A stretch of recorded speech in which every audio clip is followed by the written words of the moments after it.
हुँदैछ रोमी सिंह छेत्री र प्रेम सिंह छेत्रीको केटाहरूले चाहिँ यसमा हान्नुपर्ने हुन्छ होइन होइन अब यसलाई चाहिँ टक्क बत्ती बाल्ने सुरु हुन्छ यो प्रेम छेत्री रोमी छेत्री हो केटाहरूले कति चाहिँ 5-5 चोटि हान्नुपर्ने हुन्छ र प्रेमको पहिलो प्रेमले हानेको छ 3 नम्बरमा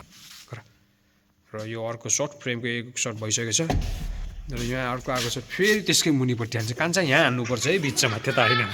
त्यता पर्छ पछि फेरि अर्को फेरि कान्छाले यतैपट्टि हान्ने चाहिँ कान्छा यता हान्ने हो कि यता एसिएल्ला ए रौवा गरेर एकछिन यस अब टाइम उहाँले यो पहिलोको अगाडि अब लाइनको अगाडि अब बिस्तारै गरेर हान ल हाम्रो कान्छाले यस अहिले प्रेमले लगाइदिएको छ कति भयो 15 नम्बर फेरि प्रेम एकछिन रोक यहाँ चिल भएर ल गर अब ल अब हाम्रो प्रेम भाइको यो लास्ट हो हेरौँ कति गर्छ छिटो गर क्या फेरि पछाडि किन दुखिरहेछ कि यो ज्याभलिन होइन क्यान्सर यो बिगारिदिएको छ ल अब हाम्रो रोमीको पालो आएको छ के छ जित्छौ भाइलाई कराम है कति मार्क्स ल्याउँछ अब रोमीको फर्स्ट ल यो रोमीले रोमीले धन्नैले सेन्टरमै हानिदिएको छ है सेकेन्ड रोमीको फेरि अर्को ल्याएको छ रोमीले चाहिँ राम्रो हानिरहेछ है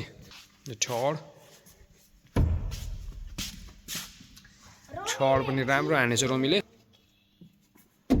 अब यो फेरि यो चाहिँ अलिकति माथि गएको छ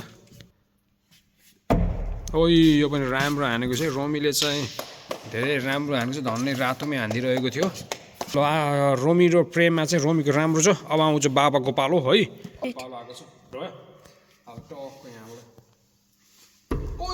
सेन्टरमा है 20 नम्बर अब यता फेरि सेकेन्ड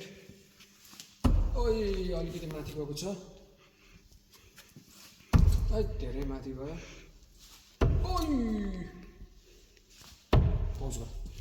एउटा चाहिँ धन्नैले बगिसकेको थिएँ नट अ ब्याड स्कोर र आजको यो म्याचको विनर रहेको छ